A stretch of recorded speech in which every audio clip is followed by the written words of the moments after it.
Bom, o que são as micobactérias? As micobactérias são um gênero de bactérias que inclui várias espécies, mais de 100 no total. Algumas são estritamente patogênicas, outras são ocasionalmente patogênicas, então são micro-organismos oportunistas, ou seja, aqueles que infectam indivíduos imunocomprometidos. Ela tem a parede rica em lipídios, tem resistência a desinfectantes e antibióticos, são muito desafiadoras para o tratamento. Suas principais espécies de micobactérias é a Mycobacteria tuberculose, que é a causadora da tuberculose, e a Mycobacteria leprae, que é a causadora da hanseníase. As micobactérias apresentam um crescimento lento, cerca de 18 a 24 horas para duplicação. São bacilos, então eles podem ser levemente curvados. São aeróbicos, então necessitam da presença de oxigênio. São intracelulares, elas crescem dentro de outras células. No ser humano, a principal é o macrófago. Requerem métodos especiais de cultura e coloração para identificação em laboratório, são imóveis e não formadoras de esporos. Tem a parede celular rica em lipídios, como relatado antes, o principal é o ácido micólico. São bactérias álcool-ácido resistentes, então são micro-organismos que mantêm a sua coloração mesmo após serem expostos a álcool e ácido durante o processo de coloração. A principal técnica é a técnica de Ziehl-Neelsen, ou coloração para bar. A coloração de Ziehl-Neelsen ocorre em 6 etapas. A primeira é preparar o esfregaço adicionando fucsina sobre água fervente por 8 minutos. Depois, descolorir com ácido álcool por 15 a 20 segundos. Logo após, parar a descoloração com água, assim contracorar com ácido metileno, depois retirar o excesso do corante com água e no final secar a lâmina e observar em microscópio imersão. Na imagem ao lado, podemos observar a coloração sendo utilizada em uma Mycobacteria tuberculosis.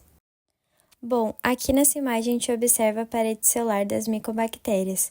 Logo embaixo temos a membrana citoplasmática, que é composta de fosfolipídios e lipídios, onde a gente vai ter algumas proteínas.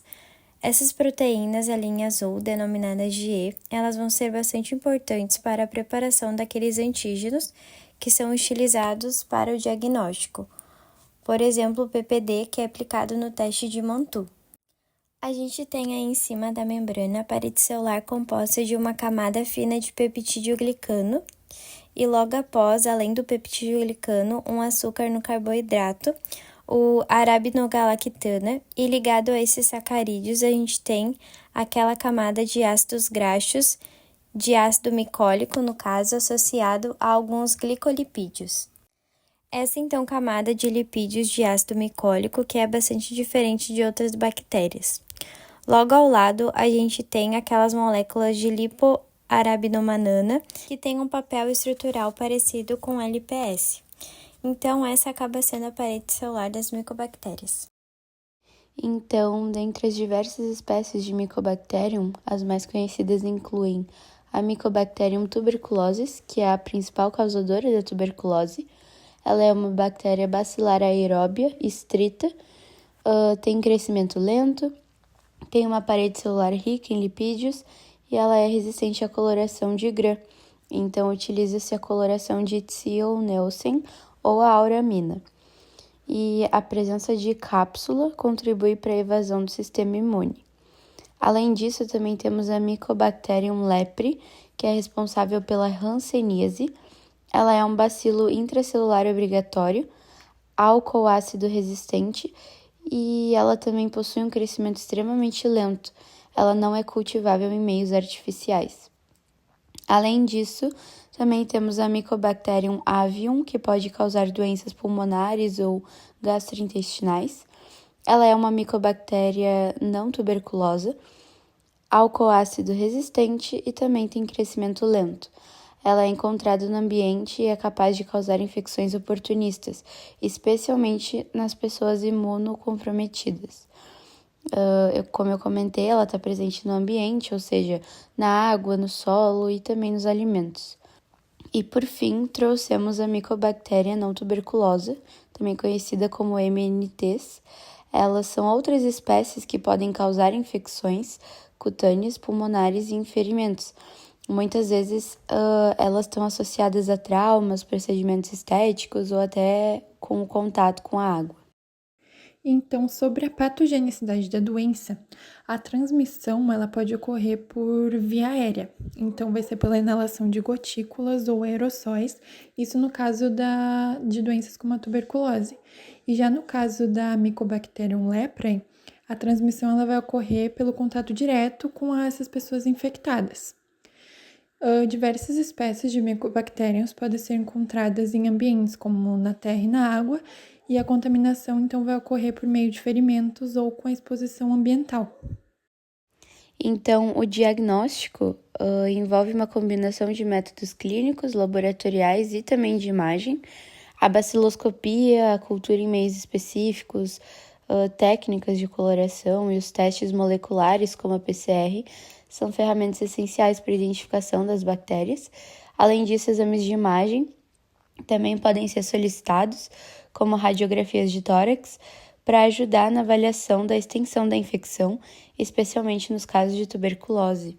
Então, para a cultura de micobactérias, é importante utilizar meios de cultura adequados que ofereçam, então, nutrientes necessários para o crescimento delas. Os meios seletivos como o Lowenstein-Janssen e o Lowenstein-Janssen seletivo são amplamente utilizados para isolamento e cultivo de Mycobacterium spp, principalmente Mycobacterium tuberculosis, mas o problema da cultura é que precisa de um período de incubação maior para obtenção dos resultados, em média de 2 a 6 semanas, mas hoje em dia tem técnicas que podem ser utilizadas para a obtenção mais rápida dos resultados.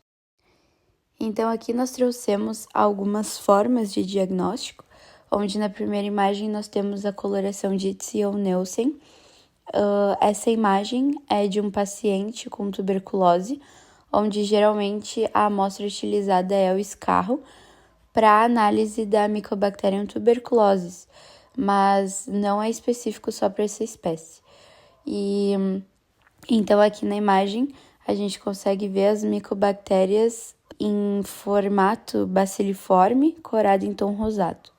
Na imagem ao lado, a gente trouxe um exemplo de coloração de auramina rhodamina, que é uma imagem de outra forma de coloração, que está sendo utilizada hoje em dia nos laboratórios. Ela é uma coloração, então, com uma substância fluorescente, que é a auramina combinada com a rhodamina, e ela é muito mais simples de ser realizada. E as micobactérias aqui são as estruturas baciliformes coradas em amarelo no esfregaço. Então, aqui nós também trouxemos as colônias de micobactérias no meio de Lowenstein-Janssen, onde nesse caso o exemplo dado é do crescimento de colônias de Mycobacterium tuberculosis, que é a principal causadora da tuberculose, e as suas colônias são essas manchas, que aqui na imagem da direita a gente consegue ver melhor. Elas são numa coloração mais creme, bege, elas podem ficar um pouco mais amareladas também. Depois a gente tem também o teste de Mantoux, PPD, que é utilizado para complementação do diagnóstico. Ele também pode ser realizado, então é um teste cutâneo, que utiliza antígenos associados e derivados de uma micobactéria específica.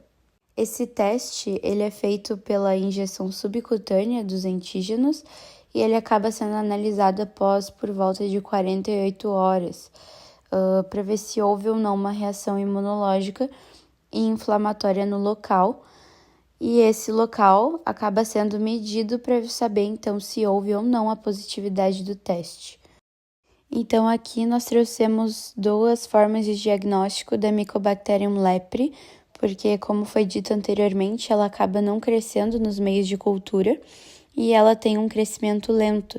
Ela leva cerca de 1 a 2 semanas e, sendo assim, os métodos utilizados são as colorações por hematoxina eosina, que a gente pode analisar na imagem acima, na primeira coluna, onde tem uma coloração rosada ali, e também a coloração Fitt-Faraco, que pode ser analisada tanto na imagem de cima, na segunda coluna, em azul, quanto na imagem abaixo. Então, essas bactérias, essas micobactérias, são as coradas em tom rosado, as baciliformes, né, coradas em rosado. Então, a prevenção de infecções por Mycobacterium spp é fundamental, especialmente em populações vulneráveis. A vacinação com a BCG é uma estratégia utilizada para prevenir, então, a tuberculose nas crianças. Medidas de controle de infecção, como o uso de máscara em áreas de surto, a ventilação adequada em ambientes fechados, são essenciais para a limitação da disseminação dessas bactérias, bem como a educação em saúde, que também tem um papel importante na conscientização sobre a prevenção. O tratamento da tuberculose causada pela Mycobacteria tuberculosis tem duração de 6 meses e é dividida por 2 fases. Na fase inicial, que dura 2 meses, usamos 4 medicamentos principais: rifampicina, isoniazida, pirazinamida e etambutol, esse esquema chamado de 2-RHZE. O objetivo dessa fase é reduzir a quantidade de bactérias rapidamente e evitar o desenvolvimento de resistência. Depois, vem a fase de manutenção, que dura 4 meses, com apenas 2 medicamentos, rifampicina e isoniazida. O esquema é 4RH. Essa fase serve para eliminar as bactérias que ainda restaram e garantir a cura completa. Em casos especiais, como a tuberculose resistente, a gente precisa usar drogas de segunda linha, como levofloxacino, linezolida, bedaquilina e clofazimina. E quando o paciente tem confecção com HIV, o tratamento precisa ser ajustado com muito cuidado, por conta das interações entre os medicamentos. No geral, o principal objetivo do tratamento é eliminar o bacilo da tuberculose, evitando recaídas e impedir que a bactéria desenvolva resistência. Agora falando sobre o tratamento das micobactérias não tuberculosas, que incluem espécies como Mycobacteria avium, Mycobacteria kansasi, Mycobacteria abscessus e Mycobacteria fortuitum. Começando pela Mycobacteria kansasi, o tratamento é feito com rifampicina, isoniazida e etambutol por um período de no mínimo 12 meses. Já no caso das Mycobacterias abscessus e Mycobacterias fortuitum, o tratamento é mais complexo. Usa-se uma combinação de claritromicina ou azitromicina junto com amikacina e cefoxitina ou inipenem. Em alguns casos, pode ser necessário fazer cirurgia para retirar áreas infectadas. E para o complexo Mycobacteria avium, MEC, o esquema inclui claritromicina ou azitromicina, associadas a etambutol e rifampicina ou rifampicina. A duração também é longa, o tratamento deve continuar pelo menos 12 meses após a cultura se tornar negativa. Em resumo, o tratamento das micobactérias não tuberculosas é prolongado e depende da espécie envolvida, combinando vários antibióticos e, em alguns casos, intervenções cirúrgicas. O artigo que o nosso grupo escolheu, ele fala sobre um estudo de caso raro, que foi publicado no Jornal Brasileiro de Nefrologia em 2020. O artigo ele se chama Infecção urinária por Mycobacterium abscessus, um relato de caso, e ele foi escrito por pesquisadores da Universidade Estadual de Ciências da Saúde de Alagoas e do Hospital das Forças Armadas em Brasília. Então, o artigo começa falando sobre as infecções do trato urinário, que são muito comuns e geralmente elas são causadas por bactérias como Escherichia coli, Klebsiella e Proteus. Em mulheres é mais frequente por questões anatômicas e nos homens normalmente está relacionado ao aumento da próstata ou uso de catéteres. Só que existe um grupo de bactérias que raramente causa esse tipo de infecção. Elas são as micobactérias não tuberculosas. Essas micobactérias vivem naturalmente no ambiente, ou seja, no solo, na água, e elas não passam de pessoa para pessoa. Entre elas está a Mycobacterium abscessus, que é um organismo de crescimento rápido, que geralmente causa infecções pulmonares, de pele ou também em tecidos moles. Mas uma infecção urinária causada por essa bactéria é algo realmente muito raro, e é exatamente isso que o artigo acaba descrevendo. Então, o caso relatado é de um homem de 50 anos, contador, morador do interior de Alagoas. Ele procurou atendimento médico porque ele sentia uma dor na parte inferior da barriga, náuseas, vômitos e uma disúria bem intensa, A disúria, então, é a dor ao urinar. No início, ele foi tratado como uma infecção urinária comum, com antibióticos como ciprofloxacino e tansulosina, mas ele acabou não melhorando. Então, foram feitos exames de imagem, como tomografia e ultrassom, que acabaram mostrando uma leve dilatação da pelve renal e pequenas calcificações na próstata. Ele também realizou exames de urina que mostravam um pH neutro e a presença de muitos leucócitos, só que as uroculturas davam negativas repetidas vezes. Isso acabou levantando a suspeita de que poderia se tratar de uma infecção causada então por uma micobactéria. Foi então que os médicos solicitaram uma cultura específica, que ela é feita em meio de Lowenstein e Jensen, e essa que é a utilizada para o crescimento das micobactérias. E depois de alguns dias, observou-se então o crescimento de algumas colônias acromógenas, então elas não tinham pigmento e apresentavam um aspecto rugoso. Nos testes bioquímicos, essa bactéria ela apresentou um perfil de compatibilidade, né, com a Mycobacterium abscessus. Então, ela tolerava sal a 5%, hidrolisava atum em 80%, mas ela não fermentava manitol e nem frutose. Então, o diagnóstico dessa forma ele pode ser confirmado. O paciente tinha, sim, uma infecção urinária causada pela Mycobacterium abscessus, que é algo extremamente incomum, né, um caso um pouco raro. O tratamento, então, dessa bactéria, ele foi feito com claritromicina, 500 mg 2 vezes ao dia, e amicacina, 15 mg por dia, com duração de 18 meses. Foi um tratamento longo, porque essas bactérias, elas são resistentes e crescem devagar. Então, nos primeiros meses, o paciente ainda apresentava sintomas, mas em torno ali do 10º mês, ele começou a ter uma melhora. Melhorou bastante. E no final dos 18 meses, as culturas então passaram a dar negativas e ele já não tinha mais queixas urinárias. O artigo ele destaca que as micobactérias não tuberculosas, como por exemplo o Mycobacterium abscessus, são bactérias oportunistas, então elas estão por toda parte, como na água de chuveiro, no solo, em piscinas ou até em equipamentos hospitalares que são ali mal esterilizados. Elas não passam de uma pessoa para outra e geralmente elas só causam a doença quando o sistema imunológico está fragilizado, então quando estamos com a imunidade baixa.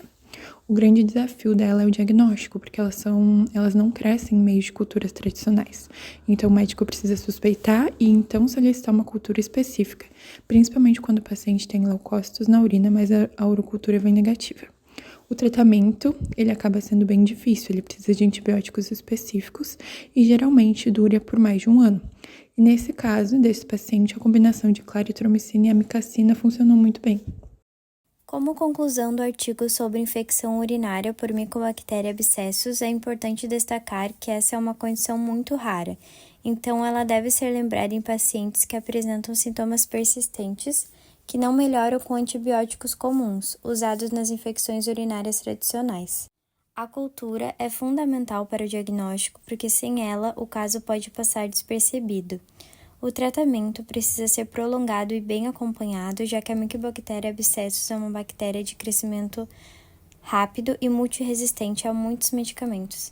Então, esse relato reforça a importância de considerar micobactérias não tuberculosas como possíveis agentes em infecções urinárias que não respondem ao tratamento convencional.